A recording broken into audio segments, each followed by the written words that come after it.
Bonjour et bienvenue dans l'entretien sur France 24. Notre invité aujourd'hui est Robert Kyagulanyi, plus connu sous le nom de Bobi Wine, star de la musique, devenu homme politique. Il est aujourd'hui président de la plateforme de l'unité nationale. Il nous rejoint depuis Johannesburg, en Afrique du Sud. Bobi Wine, bienvenue sur France 24. Bonjour, merci pour votre invitation, Marc. 6 mois ont passé depuis l'élection présidentielle. Vous continuez à revendiquer la victoire contre Yoweri Museveni. Mais l'Occident est passé à autre chose, l'Union africaine est passée à autre chose.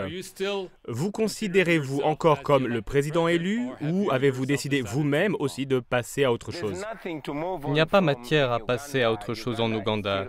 L'Ouganda est toujours sous le joug d'une dictature militaire conduite par le général Museveni.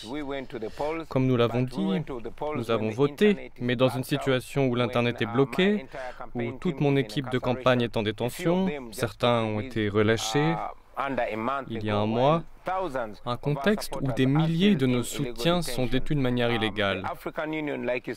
L'Union africaine ne s'est pas exprimée. Quant à la communauté internationale, à l'exception d'une poignée d'États, a gardé le silence quant aux atrocités qui sont commises actuellement en Ouganda.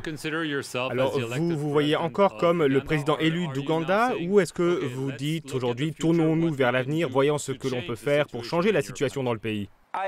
Je suis le président élu d'Ouganda, mais de fait, la junte qui s'est emparée de notre pays par la force en 1986 a toujours le contrôle de notre pays, et cela de manière anticonstitutionnelle. Il est évident que nous continuons la lutte pour faire prévaloir la volonté du peuple ougandais. Monsieur Museveni, que j'ai interviewé la semaine dernière, a déclaré qu'il n'a jamais eu peur de votre contestation, bien que vous sembliez inquiéter son régime. Pensez-vous qu'il a eu peur de vous? Le général Museveni a peur, pas seulement de moi, mais d'une génération, des milliers et des milliers d'Ougandais qui aspirent au changement, pas seulement de manière silencieuse, mais qui sont prêts à exiger ce qui leur revient de droit. Il a longtemps maintenu le peuple dans l'ignorance, mais notre génération s'est maintenant levée, subitement. N'oublions pas que 80% des citoyens ougandais n'ont jamais connu un autre pouvoir, car le général Museveni est au pouvoir depuis 35 ans. Alors oui, il a peur de nous, et je pense qu'il a raison. Il a bien dit pendant notre entretien la semaine dernière qu'il était ouvert au dialogue avec vous ainsi qu'avec toute l'opposition. Qu'avez-vous à répondre à cette main tendue? Le général Museveni est aujourd'hui l'hypocrite qu'il n'a jamais cessé d'être. Souvenons-nous que c'est lui qui a toujours fait miroiter un dialogue aux gens, et ce dès les années 80 à Nairobi. J'insiste sur le fait qu'il ne croit nullement en un dialogue. Son approche est celle de la coercition ou de la cooptation, mais jamais celle d'un réel dialogue. On ne peut pas parler d'un dialogue quand des gens sont enlevés. On ne peut pas parler de dialogue quand il n'y a aucune liberté d'expression. On ne peut pas parler de dialogue quand il n'y a pas de liberté. La discussion ne peut se faire qu'entre individus libres, pas quand il y a de la coercition d'un côté et une vraie demande de dialogue de l'autre. Mais vous êtes vous-même libre aujourd'hui. Vous avez dit au début de cet entretien que plusieurs de vos soutiens avaient été libérés. N'est-ce pas un signe que le régime est peut-être prêt à entreprendre un dialogue selon les termes que vous venez de présenter? Je l'ai dit, un petit nombre de nos soutiens ont été relâchés. Mais je veux souligner que pour que le dialogue ait un sens, il doit être mené pour et au nom du peuple ougandais, pas seulement entre deux individus. Les Ougandais se sont rendus aux urnes le 14 janvier, ils ont exprimé leur voix qui a été usurpée. Il ne s'agit donc pas de moi et du général Museveni, il s'agit du peuple ougandais. Un dialogue qui doit être public et transparent, pas un dialogue où les intervenants sont cooptés, comme le général Museveni l'a toujours fait.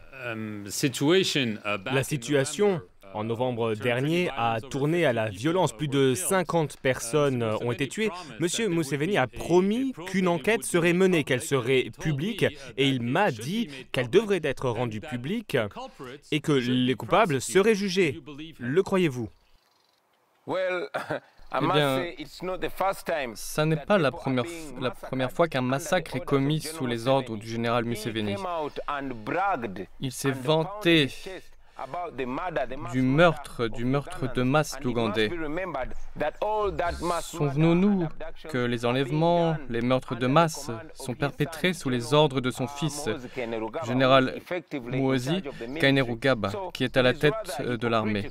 C'est donc passablement hypocrite de la part du général Museveni que d'ordonner des meurtres de masse, de venir à la télévision publique pour dire que cela a eu lieu sous les ordres de son fils, de féliciter l'armée pour les tueries, et puis ensuite d'annoncer que des poursuites auraient lieu. Cela fait plus de 6 mois et on sait qui sont les responsables des tueries. Ce n'est pas la première fois que cela arrive.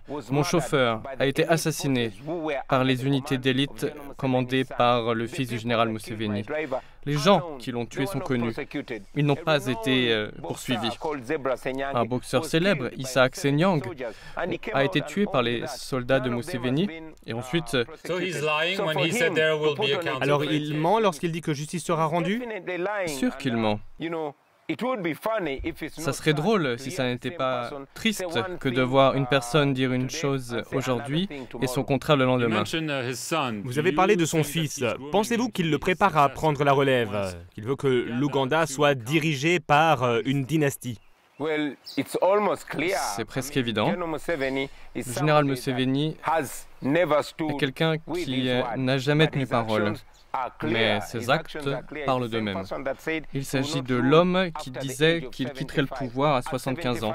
Et à 75 ans, il ne montre aucun signe qu'il est prêt à renoncer au pouvoir. C'est lui qui avait déclaré en 1986 que le problème de l'Afrique en général et de l'Ouganda en particulier, c'était les dirigeants qui s'accaparaient le pouvoir. 35 ans après, il n'a pas envie qu'on lui rappelle cette déclaration. Il n'y a donc aucune raison d'accorder du crédit à ce qu'il dit. Il faut regarder ses actions et en juger par nous-mêmes en tant qu'Ougandais. Ce qu'il a fait, c'est accueillir des réfugiés afghans. C'était à la demande de l'administration américaine. Il déclare que c'est pour des raisons purement humanitaires. Est-ce votre interprétation de la situation? L'Ouganda a une culture humaniste d'accueil des réfugiés, historiquement. Mais il y a ici des motifs politiques. Pourquoi?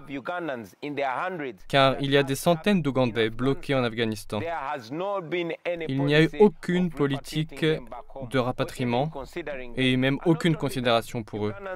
Au-delà de cela, des Ougandais ont été bloqués dans différents pays au début de la pandémie de Covid-19 et personne n'en a parlé. Donc nous avons toutes les raisons de croire que le général Museveni tente de redorer son blason et de marquer des points auprès des États-Unis et de la communauté internationale, et ce, au détriment des Ougandais. Il a également critiqué à la télévision nationale les forces de sécurité pour avoir eu recours à la violence et même à la torture. N'est-ce pas un bon signe? Comme je l'ai dit, le général Museveni agit de manière hypocrite. À de nombreuses reprises, il a publiquement félicité ceux qui assassinent les Ougandais. Il a ordonné des meurtres et des enlèvements d'Ougandais et aujourd'hui, soudainement, il s'avance pour les dénoncer. Il essaie certainement de redorer son image internationale déjà bien ternie. Et comment pensez-vous qu'il partira? Est-ce que vous pensez qu'il finira plutôt comme Robert Mugabe du Zimbabwe ou Omar al-Bashir du Soudan, c'est-à-dire évincé par un soulèvement populaire, ou peut-être de par son passé militaire, le voyez-vous s'accrocher pendant encore de nombreuses années? Eh bien, l'histoire récente nous montre comment tous les dictateurs qui se sont comportés et qui ont opéré comme le général Museveni finissent.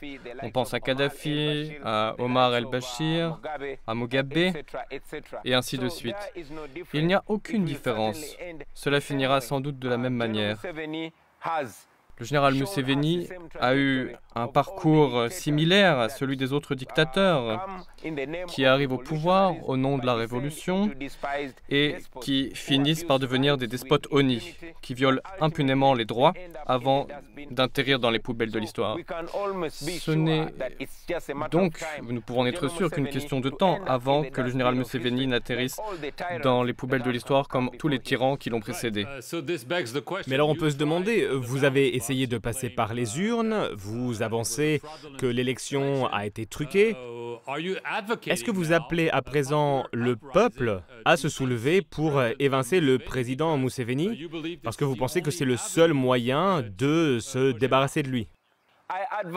Je soutiens toutes les options légales, constitutionnelles, morales, surtout si elles sont non violentes, en vue de se débarrasser de la dictature en Ouganda et partout dans le monde.